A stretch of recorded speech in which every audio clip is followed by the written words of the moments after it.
Ji. Good evening to all of you. Good evening, नमस्कार, आदाब, सत श्री अकाल, वेलकम।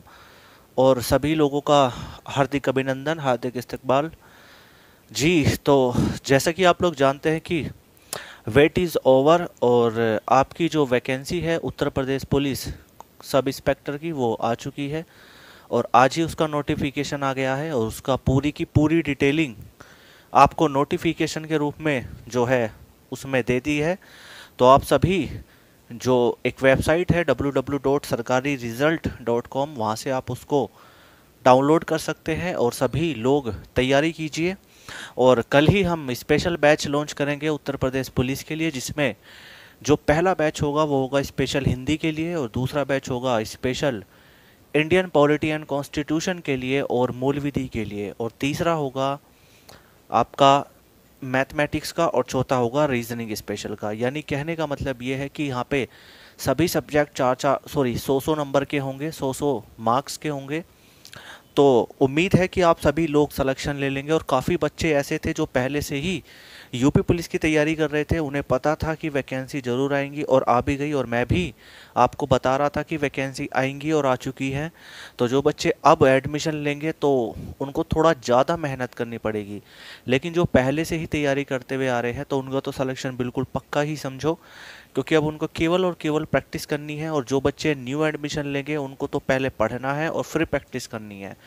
और अभी पता नहीं है कुछ भी पेपर कब होगा, हालांकि डेट शीट वगैरह ये थोड़ा ऊपर नीचे रख देते हैं, ठीक है। तो इस बारे में बिल्कुल ध्यान रखिएगा। और अब जोर शोर के साथ हमें मैथ को पढ़ना है। हालांकि इस बैच में जितने भी बच्चे एनरोल हैं वो तो यूपी पुलिस की चटनी बना देंगे, है ना, क्योंकि बैच ये बहुत ज़्यादा एडवांस लेवल का है। तो बिल्कुल भी जो बच्चे इस बैच में हैं तो वो बच्चे मैथ में 100 में से 100 नंबर भी लेकर के आएंगे। 100 में से 90 नंबर किसी के नहीं गए, मतलब पूरे सभी बच्चों के 100 में से 90 प्लस नंबर आएंगे। और कोई अगर न्यू बच्चा है या जो मेहनत नहीं कर पा रहा है, चीज़ों को नहीं समझ पा रहा है, तो कोई प्रॉब्लम आएगी।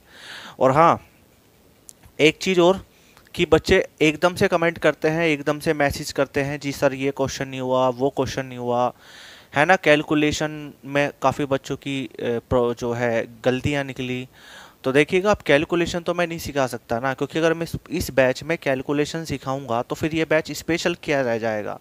फिर तो ये बैच फाउंडेशन बैच बन जाएगा, जिसमें मैं आपको 2 गुना 2 × 4 भी करना सिखा दूंगा, है ना। ये एसएससी सीजीएल स्पेशल बैच है। पीटी और मेंस का हमें पढ़ना है, यूपीएससी का पढ़ना है, पीसीएस का पढ़ना है, बैंकिंग का पढ़ना है, ठीक है। बड़े बड़े एग्जाम को टारगेट करना है। और अगर मैं आपकी कैलकुलेशन भी आपको बताने लगा तो फिर कैसे काम चलेगा। मैं कई बच्चों के ऐसे क्वेश्चन देख रहा हूँ जिनको गुणा भाग करनी नहीं आती है, घटाना नहीं आता है। तो वो बच्चे थोड़ा सा मेहनत करें अगर मैथ सीखना चाहते हैं, क्योंकि मैं तो यहाँ पे सिखा दूंगा। पेपर में तो मैं नहीं आऊँगा ना सिखाने के लिए, आप इस बात को भी तो समझो। अगर आप चीज़ों को समझ नहीं पा रहे हो, घटा नहीं पा रहे हो, आप अंडरस्टैंडिंग आपकी नहीं है, तो वो तो आपके लिए प्रॉब्लम है ना। आप उस चीज़ को फेस कीजिए, है ना। मैं आपके डाउट ही तो सॉल्व करूँगा। अब काफ़ी सारे क्वेश्चन आते हैं बच्चों के, मैं किस किस के क्वेश्चन चेक करूँ बताइए, है ना। तो आप थोड़ा सा अपनी तरफ से भी कीजिए, बाकी जितना हो सकता है मैं तो कर ही रहा हूँ। आप बिल्कुल भी निश्चित, बिल्कुल भी परेशान मत होइए।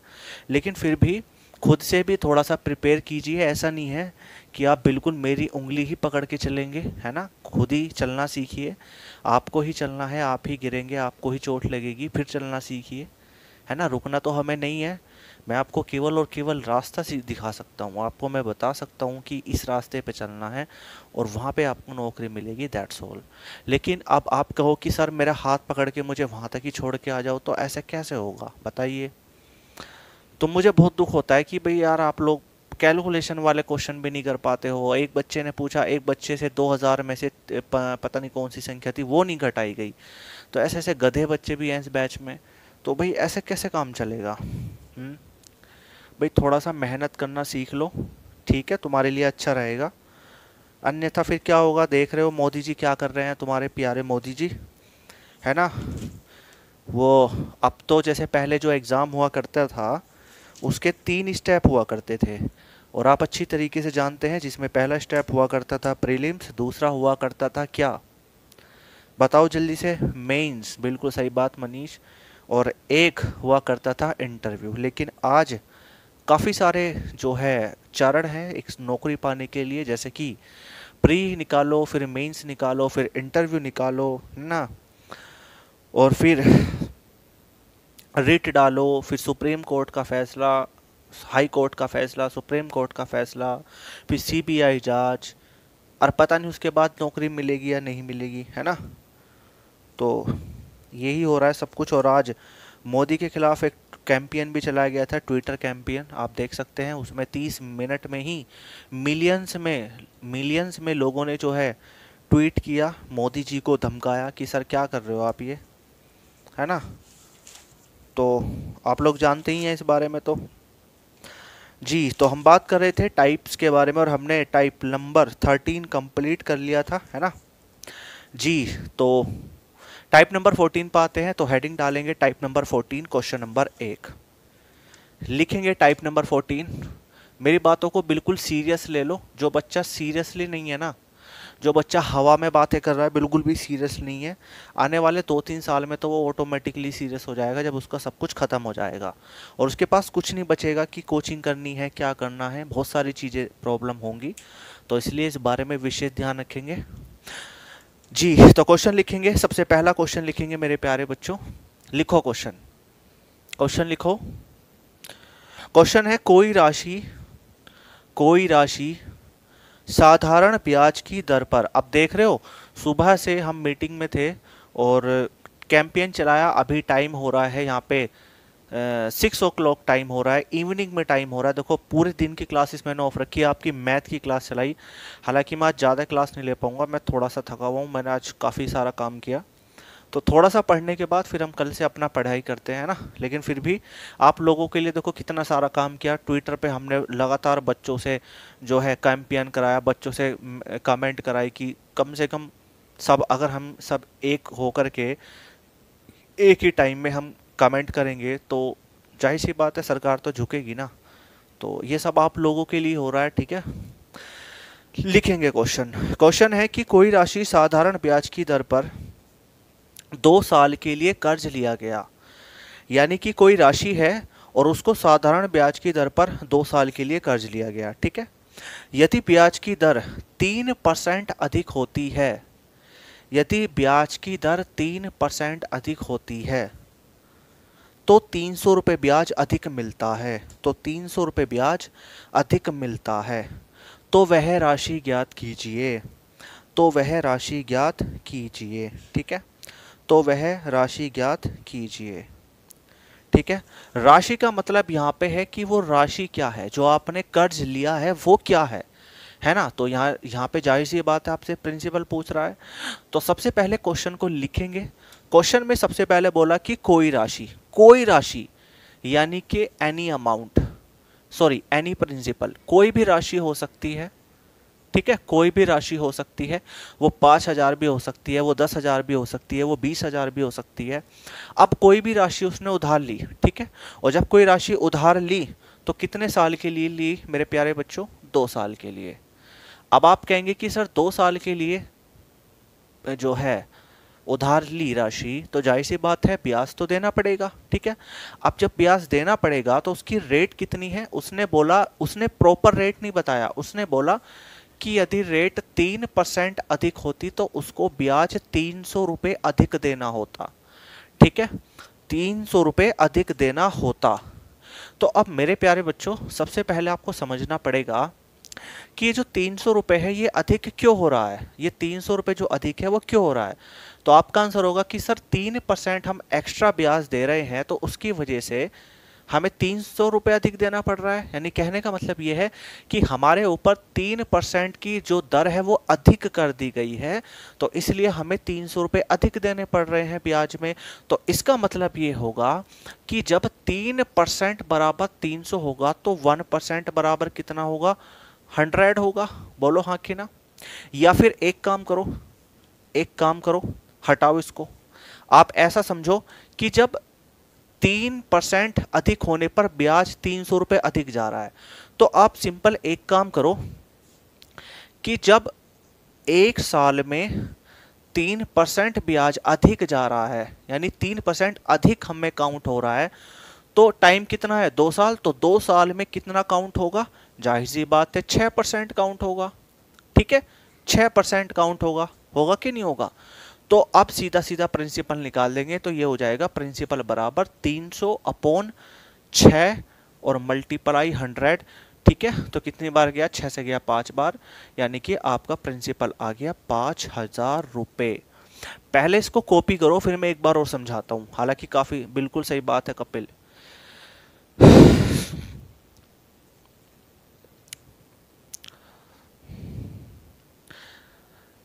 एक कह रहा सर मेरे एलडीसी में सर 50 में से 15, 50 में से 40 कितने क्या लिख रहा है ये, कमेंट ऊपर चला गया, दिखाना नीचे को, दोबारा दिखाओ, उसे ऊपर करो। 6 नहीं, 6 वाला नहीं, 7 वाला। हाँ सर, मेरे एलडीसी में 50 में से 45 क्वेश्चन बिल्कुल ठीक थे, जिसमें 5 क्वेश्चन आउट ऑफ सिलेबस थे। सर उनका क्या करें। देखो ऐसा कभी कभी हो जाता है कपिल, कभी कभी ऐसा होता है कि हो जाता है कभी कभी, लेकिन अगर आप पूरे कॉन्सेप्ट पढ़ के तैयार करके गए हो तो वो 5 क्वेश्चन भी आप कर लोगे। और अगर आप 50 में से 45 सही कर रहे हो तो बहुत अच्छा स्कोर है। ठीक है, बहुत अच्छा स्कोर है, बाकी बच्चों के तो इतने भी नहीं आते, और कुछ बच्चे ऐसे होते हैं जिनके 50 में से 50 आते हैं। एक कह रहा है कि सर मेरे सर एलडीसी में 50 में से 50 क्वेश्चन बिल्कुल ठीक थे। बिल्कुल, बहुत बढ़िया। अबे नालायको, तुम्हारे क्वेश्चन ठीक थे भी है, तुम ऐसे ही कह रहे हो। अपने रोल नंबर सेंड करना मुझे जी। तो अब सबसे पहले समझते हैं कि इस क्वेश्चन में क्या करना है। दोबारा से मैं समझा देता हूं सर, दोबारा, हाँ बिल्कुल अभी समझा रहा हूं। देखो क्वेश्चन को ध्यान से समझो। उसने बोला कि कोई राशि है जो उसने उधार ली 2 साल के लिए। ठीक है, जैसे मान लीजिएगा मैंने कोई राशि 2 साल के लिए उधार ले लिया। ठीक है, अब जब मैंने 2 साल के लिए कोई राशि उधार लिया, यहां तक बिल्कुल सिंपल है। फिर उसने बोला कि यदि ब्याज की दर 3% अधिक हो जाए, यदि ब्याज की दर 3% अधिक हो जाए तो मुझे 300 रुपये अधिक ब्याज देना पड़ेगा। तो प्रिंसिपल बताइए, यानी धन बताइए, यानी कि राशि बताइए। तो मैंने सीधा सा यहाँ पे क्या किया कि जब ये 3% की जो दर है वो अधिक हो जाए, तो ये कैसे अधिक हो रही है, ये जो 3% है ये वार्षिक तो है, तो जब एक साल में 3% अधिक हो रही है तो कितने साल के लिए ब्याज पे लिया पैसा, 2 साल के लिए, तो 2 साल में कितने परसेंट अधिक हो जाएगी, तो सिंपल सी बात है 6% हो जाएगी। एक साल की 3% तो 2 साल की 6%। ठीक है, अब ये 6 किसको रिप्रेजेंट करेगा, ये 6 रिप्रेजेंट करेगा 300 को, तो ये हो जाएगा 300/6 और मल्टीप्लाई, प्रिंसिपल होता है अपना में 100%, तो यहाँ आ गया 100 मल्टीप्लाई काट पीट के 5000 आपका आंसर आ गया। सिंपल। ठीक है, क्लियर है कि नहीं है ये बताओ। अगर क्लियर है तो क्वेश्चन मुझे करके बताओ, जल्दी जल्दी क्वेश्चन बताओ। क्वेश्चन लिखो, दूसरा क्वेश्चन।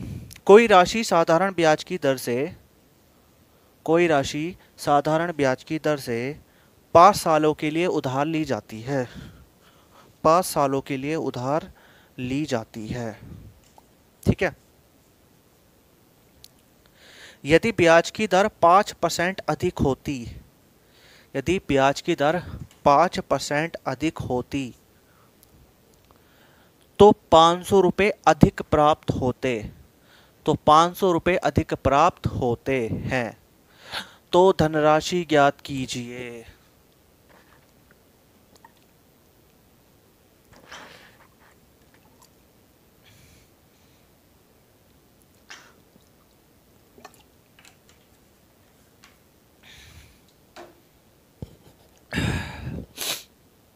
हाँ जी, तो धनराशि ज्ञात कीजिए, निकालो फटाफट आंसर। बिल्कुल ठीक, रवि, कपिल, मोहन, जगदीश, जगदीश तुम्हारा आंसर गलत है। मणिकांत, मोनिका, नेहा, ठीक है। लक्ष्मी तुम्हारा गलत आंसर है।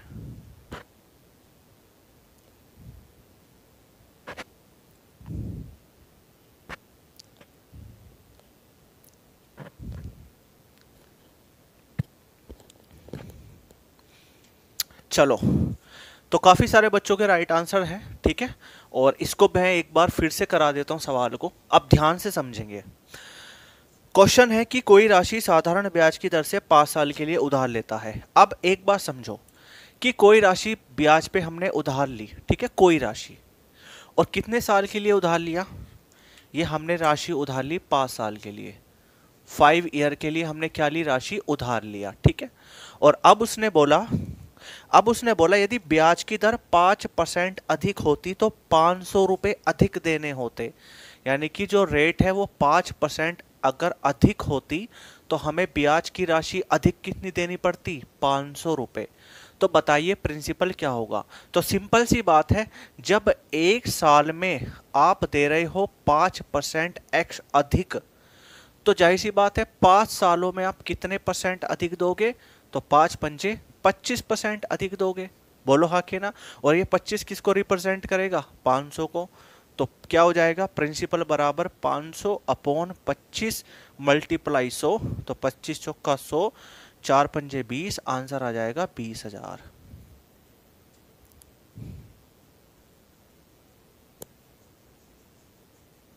आंसर आ जाएगा 20,000।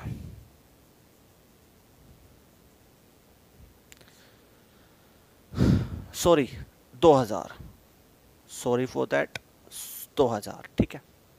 बताओ इसमें क्या करना था? क्लियर? आगे बढ़े? चलो एक सवाल और देखते हैं, ये आप घर के लिए लिख लीजिएगा। लिखेंगे क्वेश्चन, एक व्यक्ति कुछ राशि 4 साल के लिए साधारण ब्याज पर कर्ज में लेता है। एक व्यक्ति कुछ राशि साधारण ब्याज की दर पर 4 साल के लिए कर्ज पर लेता है, ठीक है। यदि ब्याज की दर 5% कम होती तो 100 रुपये ब्याज कम मिलता, तो धनराशि ज्ञात कीजिए। अब देखो, अब इस क्वेश्चन में क्या अलग है? इस क्वेश्चन में अलग ये है कि यहाँ पे 5% की राशि कम हो गई है ना, यानी 5% अगर ब्याज की दर कम होती तो 100 रुपये कम ब्याज मिलता। तो जैसे ये कम क्या रहा है, तो बिल्कुल कुछ नहीं करना, बिल्कुल इसी की तरह होगा, ठीक है ना। एक साल में जब 5% कम हो रहा है मान लो, तो 5 साल में कितना परसेंट कम होगा? 25% कम होगा।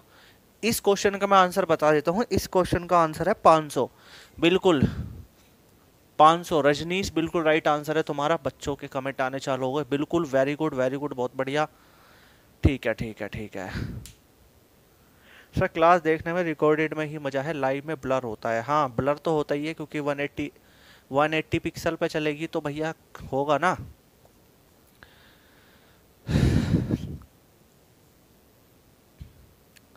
चलिए भाई, तो आई होप ये क्लियर हो गया होगा आपका। अब पढ़ते हैं। ओ शिट, क्या हुआ देखना, एक सेकंड रुको बच्चों, थोड़ा सा लाइट में प्रॉब्लम आ गई है। देखना लाइट प्लग लगाओ।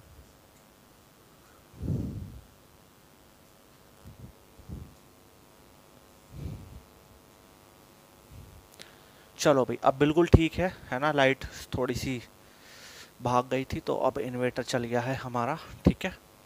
चलो भाई कंटिन्यू करते हैं ना। तो टाइप 14 कंप्लीट हुआ। अब आ जाओ फटाफट टाइप नंबर 15 पे, फटाफट क्वेश्चन करो। टाइप नंबर 15 का क्वेश्चन नंबर 1 लिखेंगे सभी लोग। टाइप नंबर 15 का क्वेश्चन नंबर 1, टाइप नंबर 15 का क्वेश्चन नंबर 1 लिखो। कोई साधारण ब्याज किसी राशि का 1/9 गुना है। कोई साधारण ब्याज किसी राशि का 1/9 गुना है, 1/9 गुना, ठीक है। यदि समय तथा दर बराबर हो, यदि समय तथा दर बराबर हो, यानी कि जो टाइम है और जो रेट है वो बराबर हो, इक्वल हो, तो ब्याज की दर ज्ञात कीजिए, यानी कि रेट ऑफ इंटरेस्ट ज्ञात कीजिए, ठीक है। बिल्कुल सही है तुम्हारा आंसर, थोड़ा सा तुमने गलती कर दिया, मैं अभी बता रहा हूं इसको, ठीक है। चलो अब मैं आपको इसको शॉर्टकट में कराता हूं। ठीक है।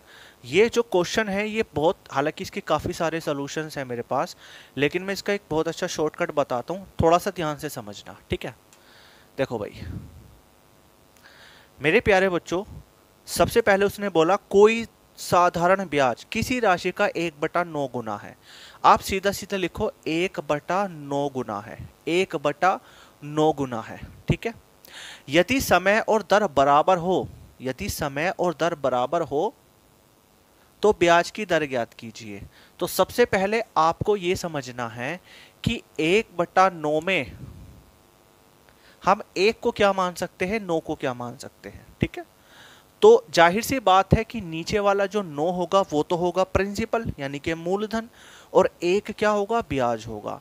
तो आप ये देखो कि कोई साधारण ब्याज, कोई साधारण ब्याज किसी राशि का, ठीक है।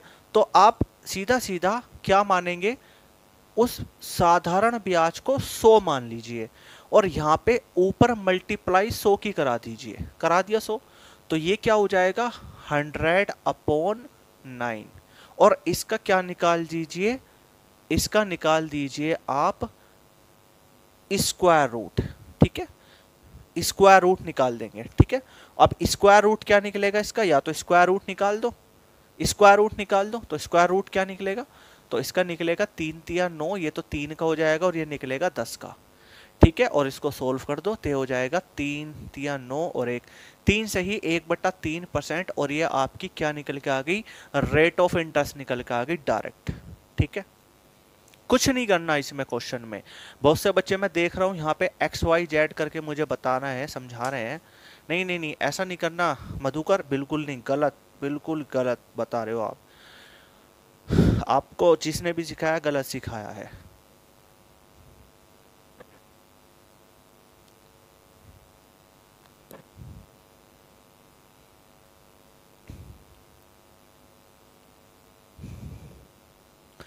चलो भाई, तो क्वेश्चन क्लियर हुआ, एक बार मैं फिर समझा देता हूं। उसने बोला है कि साधारण ब्याज मूलधन का 1/9 है, साधारण ब्याज मूलधन का 1/9 गुना है, तो सीधा सीधा 1/9 लिखा, और ऊपर वाली वैल्यू क्या होगी, ब्याज, नीचे वाली वैल्यू क्या होगी, प्रिंसिपल मूलधन।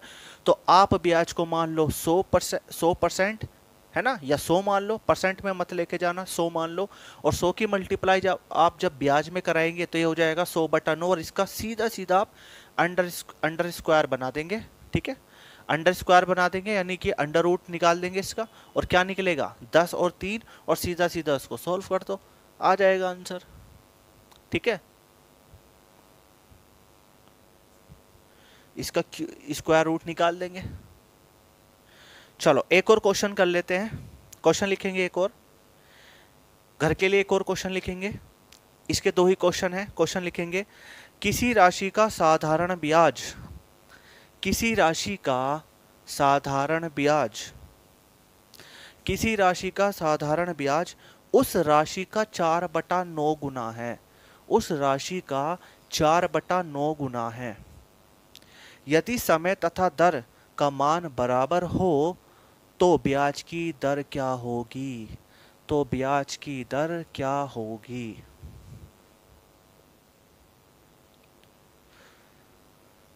बिल्कुल कपिल, 6 सही 2/3%, वेरी गुड आंसर, ठीक है। इसको भी मैं करके बता देता हूं, सिंपल उसने क्या बोला, 4/9 बोला, जब 4/9 बोला तो 100 की मल्टीप्लाई यहाँ कराएंगे तो हो जाएगा 400/9, इसका रूट निकालेंगे कितना हो जाएगा 3 तिया 9, और 400 का क्या जाएगा 20, ठीक है। और ये कितना हो जाएगा 3 छिंग 18, और 2 6 सही 2/3%, लो आंसर आ गया इसका, ठीक है, क्लियर।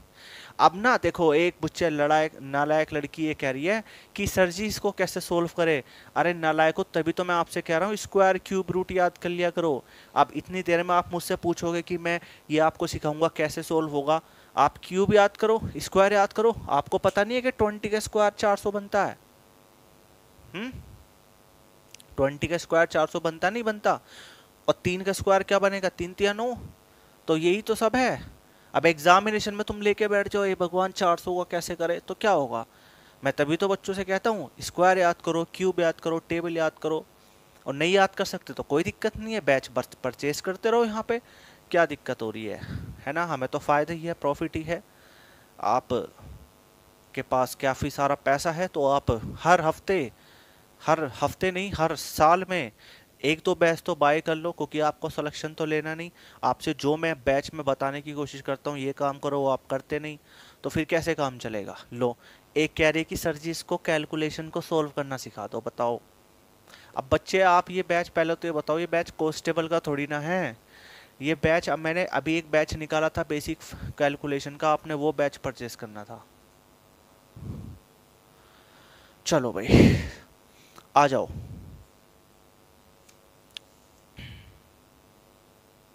लिखो टाइप नंबर 16, ये कंप्लीट हुआ। टाइप नंबर 16 लिखो। टाइप नंबर 16 का क्वेश्चन नंबर 1।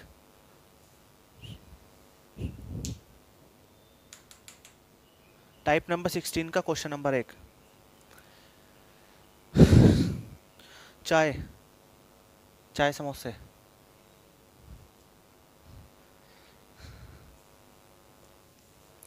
चलो भाई लिखो। क्वेश्चन है, यदि एक व्यक्ति कुछ पैसा बैंक में जमा करता है। क्वेश्चन नंबर नेक्स्ट लिखो टाइप नंबर 16 का। यदि एक व्यक्ति कुछ पैसा बैंक में जमा करता है तो ब्याज की दर प्रथम 4 वर्ष के लिए 8%, तो ब्याज की दर प्रथम वर्ष के लिए 8%, दूसरे सॉरी तो ब्याज की दर प्रथम 4 वर्ष के लिए 8%, दूसरे 6 वर्ष के लिए 10% और अंतिम 5 वर्षों के लिए 12% वार्षिक होती है। मैं क्वेश्चन को रिपीट कर रहा हूं। यदि एक व्यक्ति कुछ पैसा बैंक में जमा करता है तो ब्याज की दर प्रथम 4 वर्ष के लिए 8%, दूसरे 6 वर्ष के लिए 10% तथा अंतिम 5 वर्षों के लिए 12% वार्षिक है। यदि व्यक्ति को कुल साधारण ब्याज 12,160 रुपये मिला हो तो राशि ज्ञात कीजिए। तो राशि ज्ञात कीजिए। ये क्वेश्चन आपके लिए होमवर्क है। ये क्वेश्चन आपके लिए होमवर्क है, ठीक है। चलो बहुत है आज के लिए, आज इतनी रखते हैं क्लास, है ना। आज क्या है, 29 मिनट की 30 मिनट की हो गई, आज आधे घंटे ही पढ़ना बस, ठीक है। अब होमवर्क सुन लो। पहले तो मुझे आज सबके डाउट क्लियर करने हैं, और आज मैं पूरी तरीके से थक चुका हूँ बिल्कुल। आज मुझे काफ़ी सारे काम थे, है ना। और यूपी पुलिस के लिए भी मुझे बैच लॉन्च करना, उसकी तैयारी करनी है। तो सभी लोग मिलते हैं कल। और कल क्या दिन है, कल फ्राइडे है। कल आपकी क्लास होगी, ठीक है। कल हम क्लास करेंगे, और सैटरडे को आपका टेस्ट होगा मैथ का। और संडे आप कुछ नहीं करेंगे, संडे आपकी छुट्टी है। संडे को आपको जितनी क्लास हो चुकी, क्लास 1 से लेकर के क्लास 7-8 तक जो भी हुई होंगी, उसका रिवीजन करना है, ठीक है। और इसकी जो पीडीएफ है, हाँ नोट्स वोट्स मिल जाएंगे बाद में, नोट्स की छोड़ो। एक चीज़ और, फिर मैं आपको जब ये कंप्लीट हो जाएंगे टाइप्स, फिर मैं आपको एडवांस लेवल के क्वेश्चन कराऊंगा, ठीक है। और उसके बाद फिर देखना लेवल कैसा उठता है, ठीक है। चलो okay, bye bye, see you.